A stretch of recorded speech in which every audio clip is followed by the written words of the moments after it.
हरि हर महादेव।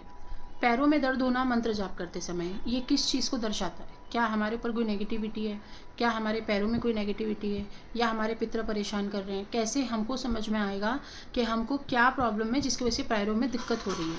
इसमें मैं तुमको कुछ पॉइंट्स बता रही हूँ, वो आप थोड़ा सा ध्यान दीजिएगा।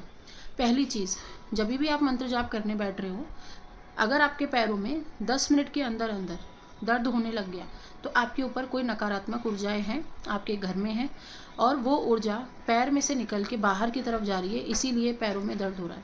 अब बाहर का मतलब ये नहीं कि वो घर के बाहर जा रही है। कभी कभी जब हम मंत्र जाप करते हैं तो शरीर की नकारात्मक ऊर्जा साइड में खड़ी हो जाती है। तो ऐसे में आपका लेफ़्ट साइड का जो पार्ट होता है, लेफ़्ट साइड का हाथ हो गया, कंधा हो गया, पेट हो गया, बैक वाला एरिया हो गया, पैर हो गए, तो इसमें आपको दर्द ज़्यादा होता है। लेकिन अगर 10 से 12 मिनट के अंदर आपको पेन होने लग गया, जैसे ही आप मंत्र जाप करने बैठे हैं वैसे ही आपको पेन होने लग गया, तो आपके शरीर में नकारात्मक ऊर्जाओं का वास है। ठीक है, पहला पॉइंट क्लियर। दूसरा पॉइंट, अगर आपको पितृ बहुत ज़्यादा सपने में दिखते हैं, पितृ का मतलब जो घर के मरे हुए बुजुर्ग हैं, कोई घर में लड़का मर गया, लड़की मर गई, कोई औरत है जो जवानी में ख़त्म हो गई, ऐसा कोई अगर आपको दिख रहा है सपने में, और ये इस महीने में कम से कम 5 बार तो दिख ही जाते हैं, तो आपके ऊपर पितृदोष है। और पितृदोष की वजह से वो आपको मंत्र जाप करने नहीं दे रहे हैं, वो आपको इशारे में समझा रहे हैं कि मेरा पहले कल्याण कर, उसके बाद हम तुमको देवी देवताओं तक पहुंचाने में मदद करेंगे। तो पितरों की पहले मुक्ति कराई जाती है, इसलिए मैं बोलती हूँ कि अमावस्या में आओ, सेशन लो और उसमें अपने पितरों की मुक्ति कराओ, उसी के बाद आपके कोई काम होंगे। और आप देखोगे जितना ज़्यादा आपको पितृ दर्शन देंगे, सपने में दिखेंगे रोते हुए, कुछ मांगते हुए, फटे पुराने कपड़े पहने हुए, तो आपका काम बिगड़ना शुरू हो जाता है, आपका कोई काम ही नहीं बनेगा।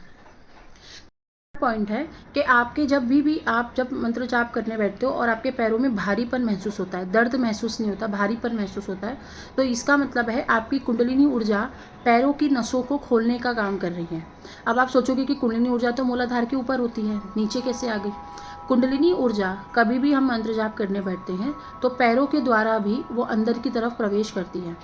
इसको हम कुंडलिनी ऊर्जा भी कह सकते हैं या इसको हम देवी देवताओं की शक्ति भी कह सकते हैं।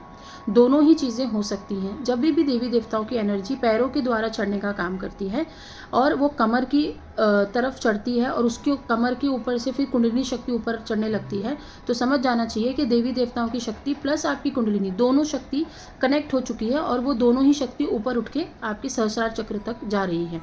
ऐसे में आपके बॉडी का दूसरा हिस्सा भी भारीपन महसूस करेगा। इसमें हो सकता है कंधे भी भारी आपके महसूस हो और आपको पैरों में भारीपन हो, आपके कमर में भारीपन हो। ये नेगेटिविटी को दर्शाता है। क्यों?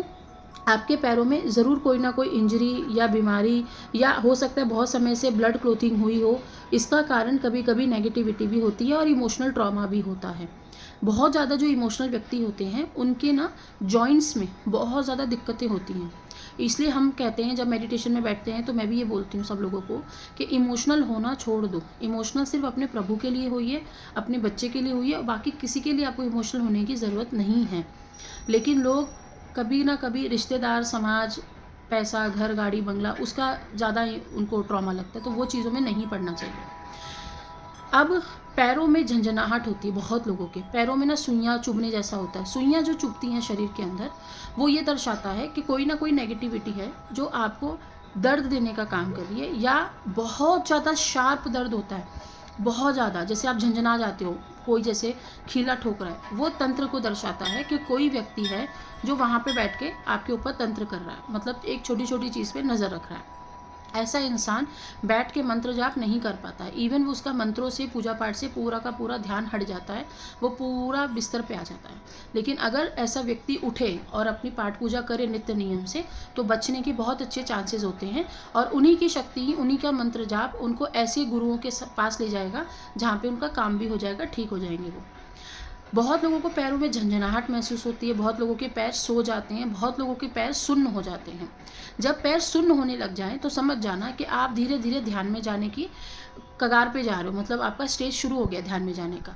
जब आपके पैरों में झंझनाहट होने लग जाए तो आप अपना ब्लड प्रेशर और डायबिटीज़ ज़रूर चेक कराएं, उसमें आपको दिक्कत आएगी। नहीं तो आप थोड़ा वॉकिंग ज़रूर करें, जिसके वजह से आपको ये मंत्र जाप में दिक्कत नहीं करेगा, या योगा करें।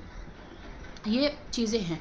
आपको डरना कब चाहिए? जब आपके पैरों में बहुत ज़्यादा दर्द हो रहा है मंत्र जाप करते समय, और जब आप मंत्र जाप नहीं करते हैं तो आपके पैर ठीक हो जाते हैं, तब आपको टेंशन लेने की आवश्यकता है।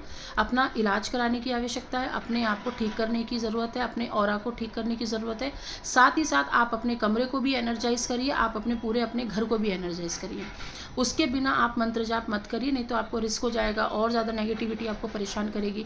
आपने 10 मिनट, 1 घंटा, आधा घंटा आपने मंत्र जाप कर लिया, लेकिन वो पूरा दिन आपको बैड रिटर्न कर देगी, क्योंकि उसको पता है कि जैसे ही आप आसन से उठोगे, जैसे ही आप पूजा पाठ से उठोगे, वो आपके ऊपर हमला करने के लिए बाजू में ही खड़ी है। तो ऐसे में आपको अपनी पूरी हीलिंग, पूरा काम करवाना चाहिए किसी ना किसी गुरु के पास जाके, उसके बाद आपको मंत्र जाप करना चाहिए। जय माता दी।